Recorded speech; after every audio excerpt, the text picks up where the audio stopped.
도서관에 간 사자.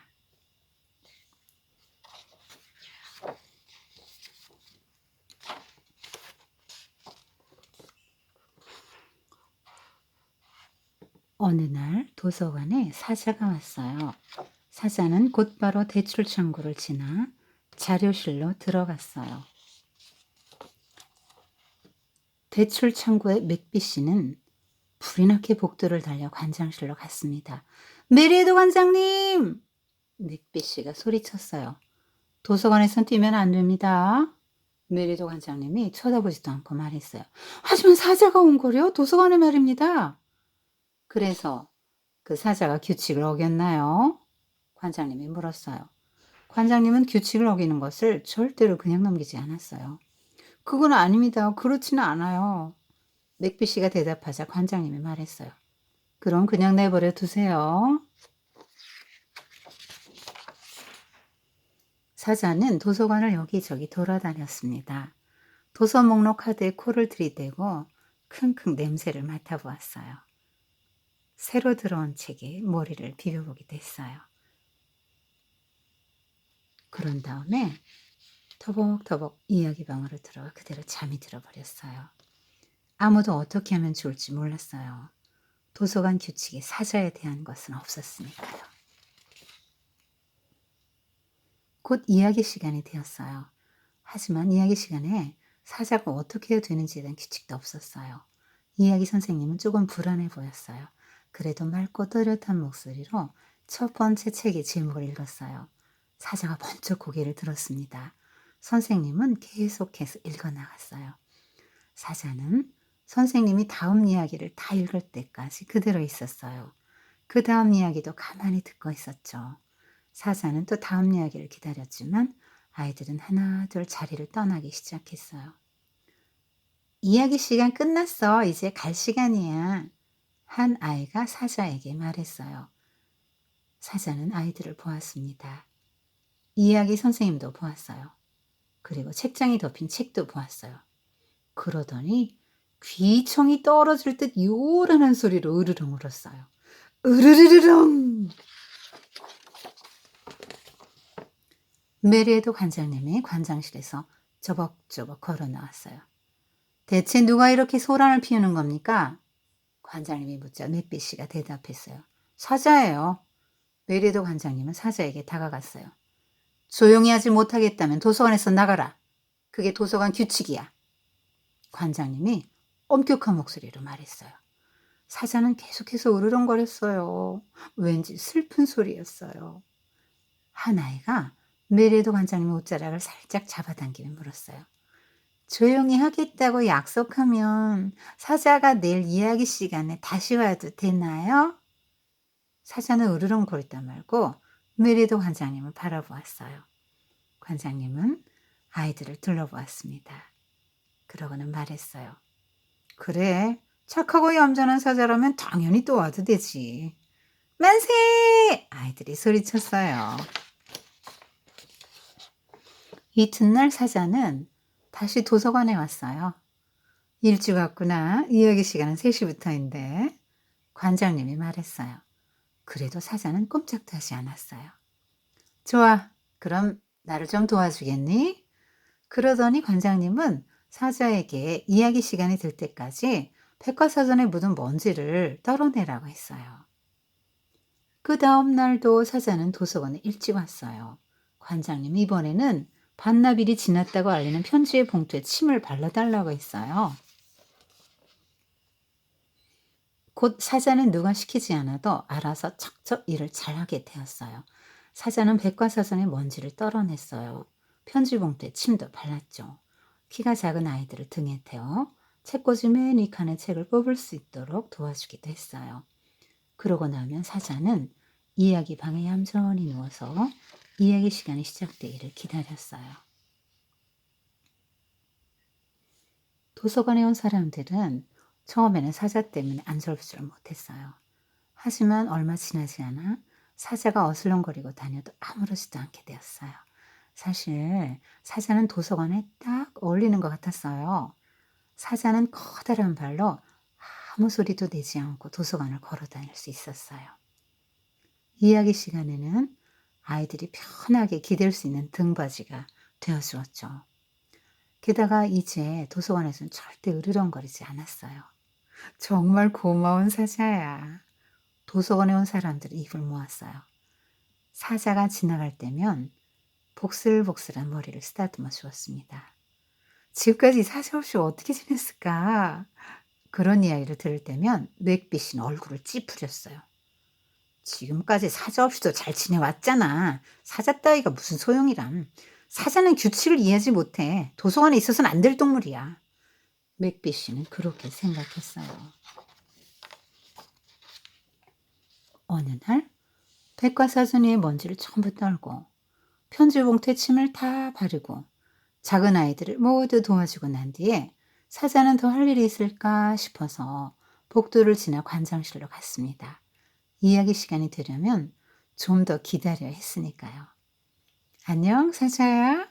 좀 도와주겠니? 책 한 권 자료실로 가져다 줄 수 있겠지? 여기 책꽂이에서 꺼내줄 테니까 가져가렴. 관장님은 의자 위로 올라섰습니다. 하지만 손이 책에 닿지 않았어요. 관장님은 까치발로 서서 손가락을 뻗었습니다. 조금만, 거의 다 됐는데. 그러면서 관장님 손을 조금 더 뻗었습니다. 화당. 아야, 힘없는 신음소리가 났어요. 관장님 일어나지 못했습니다. 맥빗이, 맥빗이. 잠시 후에 관장님이 맥빗이를 불렀어요. 하지만 대출 창고에 있는 맥빗이가 그 소리를 들을 수는 없었습니다. 사자야, 가서 맥빗이를 좀 데려오렴. 관장님의 말에 사자는 허겁지겁 복도를 달려갔어요. 도서관에선 뛰면 안 돼. 관장님이 사자에게 소리쳤어요. 사자는 커다란 앞발을 대출 창고에 턱 올리고 맥빗이를 바라보았어요. 저리 가, 사자야. 난 지금 바빠. 맥빗이가 말했어요. 사자가 끙 소리를 냈습니다. 사자는 관장실 쪽 복도를 코로 가리켰어요. 맥빗이는 본체만 챘습니다. 마침내 사자는 자기가 생각해낸 유일한 방법을 쓰기로 했어요.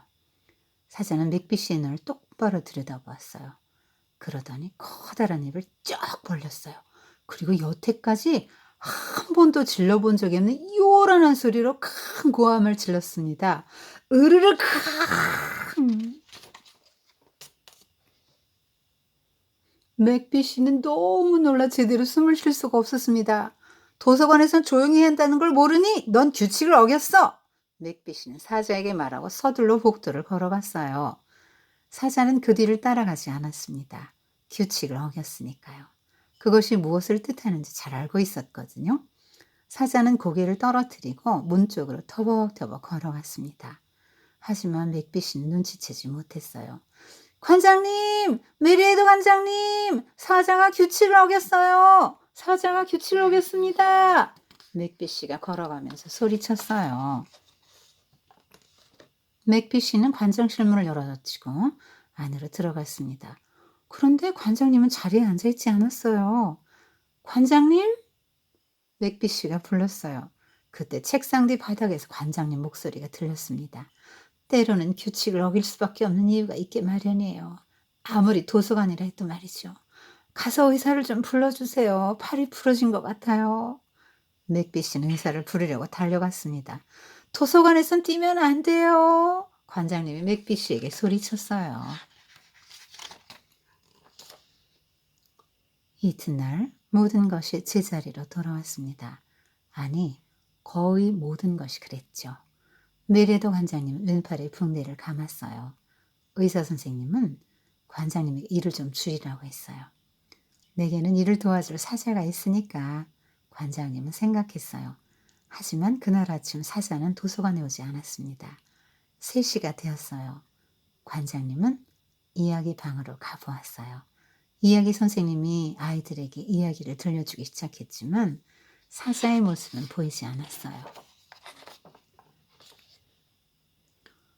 도서관에 온 사람들은 책을 읽거나 컴퓨터 모니터를 보다가 혹시나 눈에 익은 털복숭이 얼굴을 보게 될까 하고 자꾸 고개를 들고 기웃거렸어요. 하지만 그날 사자는 오지 않았습니다. 다음 날에도 사자는 오지 않았어요. 그 다음 날에도 오지 않았습니다. 어느 날 저녁 맥비 씨는 퇴근길에 관장실에 들렀습니다.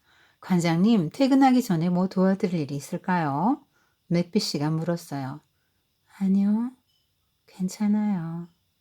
관장님이 대답했어요. 관장님은 창밖을 내다보고 있었습니다. 목소리가 아주 작았습니다. 아무리 도서관이라 해도 정말 작았어요.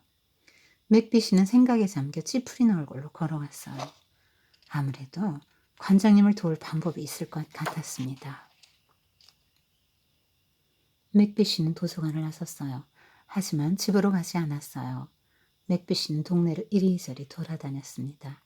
맥비 씨는 자동차 아래를 샅샅이 살펴보았어요. 덤불 뒤도 뒤져보았죠. 집집마다 뒷마당도 모두 살피고 쓰레기통도 일일이 들여다보았어요. 나무 위도 쳐다보았어요. 마침내 맥비 씨는 동네를 한 바퀴 돌아 도서관으로 돌아왔어요. 사자가 도서관 밖에 앉아 유리문 안을 들여다보고 있었습니다. 안녕, 사자야? 맥비 씨가 인사를 건넸어요. 그래도 사자는 돌아보지 않았습니다. 네가 알면 기뻐할 일이 있어. 도서관에 새로운 규칙이 생겼단다. 으르렁거리면 안 됨. 단 그럴 만한 이유가 있는 경우는 예외임. 그러니까 다친 친구를 도와야 할 경우 같은 건 말이지. 그 말에 사자의 귀가 쫑긋 올라갔어요. 사자는 고개를 돌렸습니다.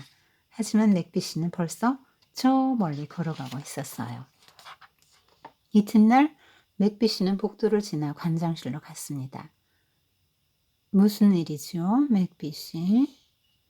관장님이 조용하고 슬픈 목소리로 물었어요. 요즘 관장님의 목소리는 늘 그랬습니다. 들으면 기뻐하실 일이 있습니다. 사자가 왔어요. 도서관에요. 맥비 씨의 말에 관장님 의자에서 펄쩍 뛰어 일어나 복도를 달려갔어요. 맥비 씨는 미소를 지었습니다. 도서관에선 뛰면 안 됩니다. 맥비 씨가 관장님에게 소리쳤어요. 하지만 관장님은 못 들은 척했어요. 때로는 규칙을 어길 수밖에 없는 이유가 있게 마련이니까요. 아무리 도서관이라도 말이죠.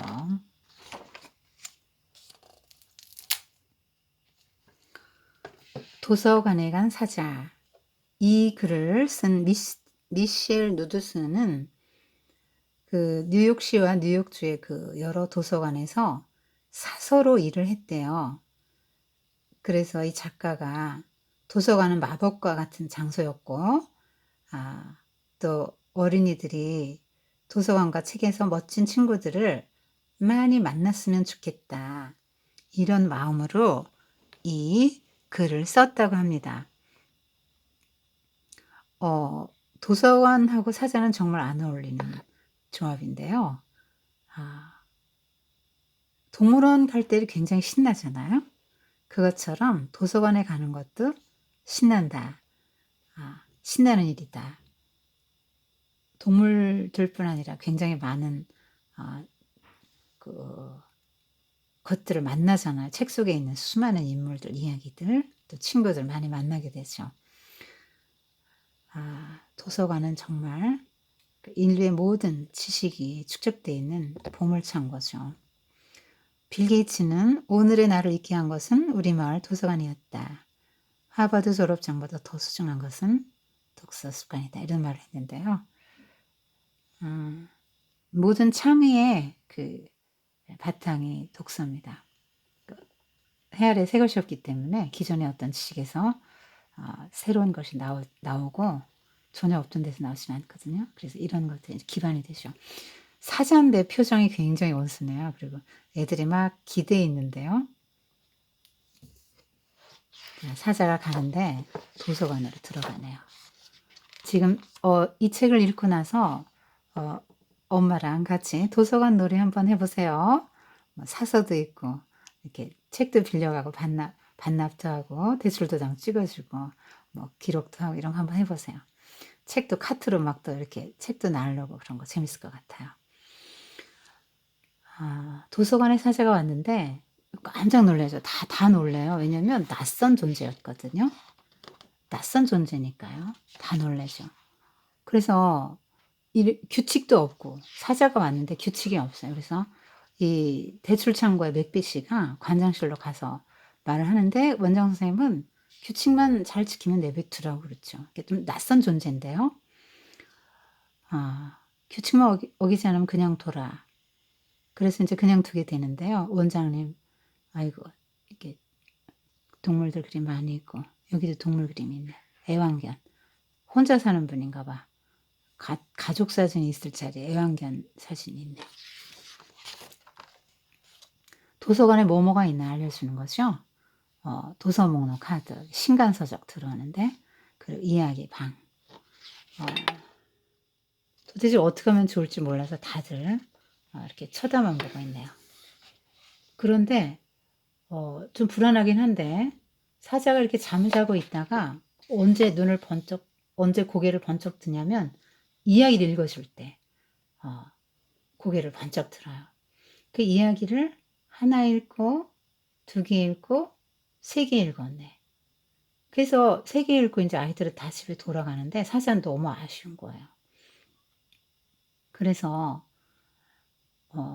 으르렁거리죠. 더 읽어주세요. 이제 더 듣고 싶어요. 이야기가 너무 재밌어요. 이렇게 우는 거죠. 근데 의사소통이 안 돼요. 잘. 아이만 됩니다.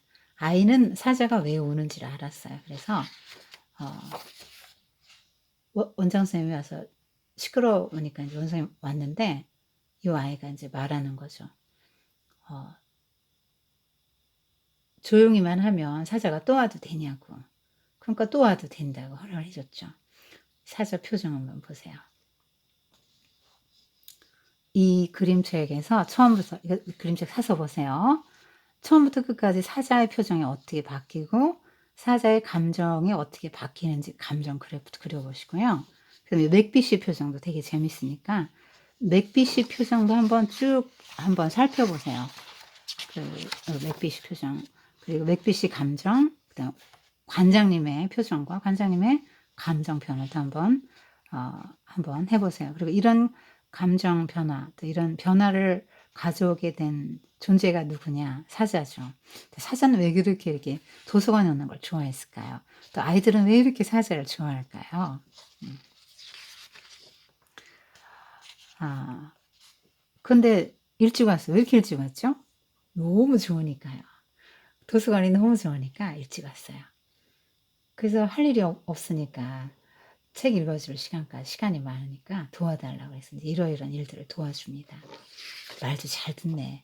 그러니까 낯선 존재, 의사소통도 잘 안 되는 그런 존재인데 굉장히 빨리 적응하고 규칙을 준수하면서 이렇게 또 자기가 할 일을 착착 알아서 잘해요. 그리고 애들도 이렇게 막 등에 태워주고 높은데 꺼내게도 해주고 이렇게 같이 또 포근한 쿠션처럼 이렇게 따뜻하고 푹신한 쿠션처럼 해주니까 애들은 막 너무 좋아하죠. 기다렸다가 이야기 듣고 모두 사자를 좋아하게 됐어요. 그런데 맥비씨만 안 좋아요. 왜요? 규칙을 얘는 이해를 못한다. 그러니까 사자는 도서관에 있으면 안 된다라고 생각을 하는 거예요. 이 맥비씨는 규칙을 굉장히 중요하게 생각하는 사람이고요. 원장 선생님을 도와주러 갔다가 이런 위급한 상황에 이게 정말 난감한 표정이잖아요. 막 급하게 갔는데 맥비씨가 들은 척도 안 하고 자기 의사소통이 잘 안 되니까 이제 이렇게 으르렁거리는 고함치는 방법을 쓰죠. 막 너무 놀라서 안경도 달아나고 소리들도 날아가네. 그래서 맥비씨가 야단을 쳐가지고 나는 규칙을 어겼다. 이제 도서관에 있을 수 없구나 하고 이제 자기 발로 가고요. 맥비씨는 도서관에 권장실에 왔는데 와서 지금 이런 상황인 걸 알게 되죠. 자, 깁스했죠. 일을 하면 안 된다니까. 이제 사자의 도움이 더 절실하게 필요한데 아무리 기다려도 사자는 안 와요. 좀 풀이 죽었어요, 애들도. 그리고 막 찾아요. 올래나 안 올래나 그리고 막 기다리고 이렇게 찾아요. 사자를 찾아요. 힘이 빠졌어요. 관장님이. 화분도 시들시들 관장님의 마음을 대변해 주네. 그래서 맥빗이는 아무래도 안 되겠다. 관장님을 도와야 되겠다. 사자에게 잘 말해서 사자가 다시 올 수 있게 해야지 하고 막 돌아다녀요. 여기저기 찾았죠? 찾았는데 어딨냐면 도서관을 쳐다보고 있네. 얼마나 도서관에 오고 싶었을까요? 이 사자 마음이 너무 슬퍼서 비가 주룩주룩 내리 사자 마음 같아요. 비가. 마음이 슬퍼요. 근데 기쁜 소식을 알려줬죠? 비가 쫑긋 올라갔어요. 이야, 그래서 너무 좋아서 그 다음날 갈 수 있다니까 너무 좋아요. 그 다음날 왔죠? 그 얘기를 해줬더니 원장 선생님 막 달려가는 거예요. 규칙은 도서관에 뛰면 안 되는 거잖아요. 근데 뛰는 거예요. 애들도 막 뛰네요. 끌어안고 다들 행복해. 이제 맥피시도 흐뭇하게 바라보네요.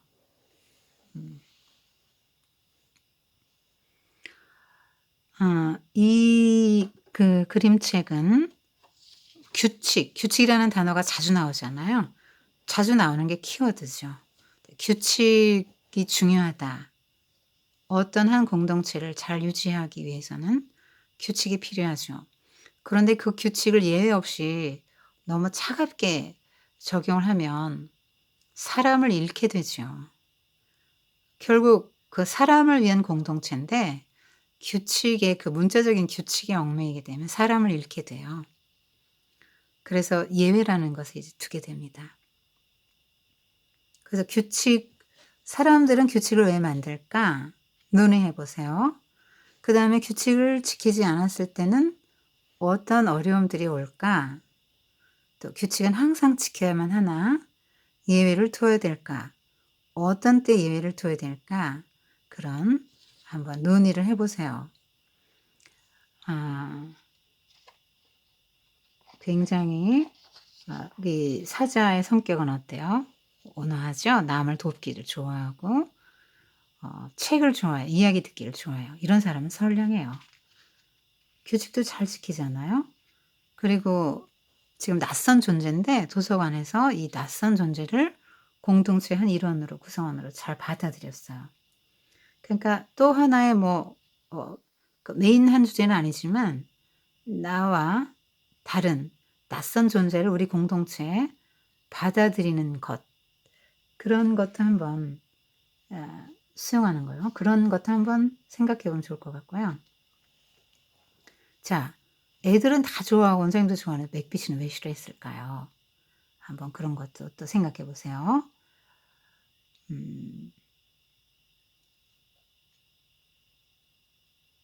그리고 여러분이 아는 사자와 도서관에 온 사자는 뭐가 달라요?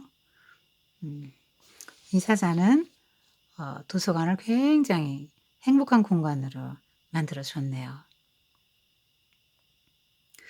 지금 이 책은 굉장히 좋은 책 같아요. 도서관의 가치를 말해주는 그 원래 내용도 좋지만 표정들이 다 살아있고요. 그 표정에 감정이 다 나타나요. 그리고 사자도 굉장히 흐뭇하고 모두가 행복해하는 표정들이 다 나타나 있잖아요. 선생님은 이 책을 보면서 그 바리새인들 생각이 좀 났네요. 예수님이 이 땅에 오셔서 예수님이 모든 사람을 사랑하셨는데 유일하게 책망하시고 진노하신 대상이 바리새인들이죠. 그들은 하나님이 주신 그 규칙, 계율, 율법을 문자적으로 지키고 자기는 잘 지킨다고 생각했고 하나님 나라에 들어갈 수 있다고 생각했어요. 그런데 예수님께서는 너희들은 형식적이고 외식적이라 너희들은 껍데기로만 지키고 정말로 그 율법의 본질은 잃어버린 자들이다. 이러면서 그 통념들을 막 굉장히 많이 일깨워 주셨거든요. 겉으로 봐서는 굉장히 모범시민인데 속은 그 누구보다도 악하고 더럽다. 주님이 그렇게 말씀하셨어요. 그래서 그 바리새인들은 예수님이 안식일 날 병자를 많이 고치셨잖아요. 18년 된 병자, 38년 된 병자, 굉장히 뭐 태어날 때부터 소경된 사람, 굉장히 많은 사람들을 안식일에 고치셨단 말이에요. 근데 바리새인들은 한번 생각해 보세요. 38년 동안 중풍병으로 누워서 꼼짝도 못하던 사람이 새 생명을 얻고 일어나서 건강해졌으면 얼마나 기뻐하고 축하해 줘야 될 일이에요. 근데 그런 가오는 하나도 없고요. 저 예수가 율법을 어겼다. 이것만 생각하고 그것만 보는 거야. 그리고 예수님을 막 고발하죠. 율법을 어긴 자로. 그러니까 율법의 본질이 뭐 율법을 왜 주셨어요? 하나님이 하나님 사랑하고 이웃 사랑하라고 주신 거거든요. 근데 그 본질적인 정신을 잃어버리고 그 율법 규칙에 얽매여서 그렇게 딱딱해진 화석처럼 된 그들의 신앙을 예수님께서는 사정없이 질타하셨어요. 그러면서 안식일에 선을 행하는 것과 악을 행하는 것, 생명을 구하는 것과 죽이는 것 중에 어느 것이 옳으냐 이렇게 질문하셨죠. 지금 코로나 시대에도 모여서 예배를 드려야 된다. 아니다. 이렇게 해서 다투고 있죠. 예. 전염병인데 모이면 안 되죠. 어. 그 문자적으로 생각하면 안 되죠. 아. 그 본질적인 정신이 더 귀중한 것이란 말입니다. 자, 여 도서관에 간 사자 다양하게 좀 나눔을 할 수 있는 참 좋은 책인 것 같습니다.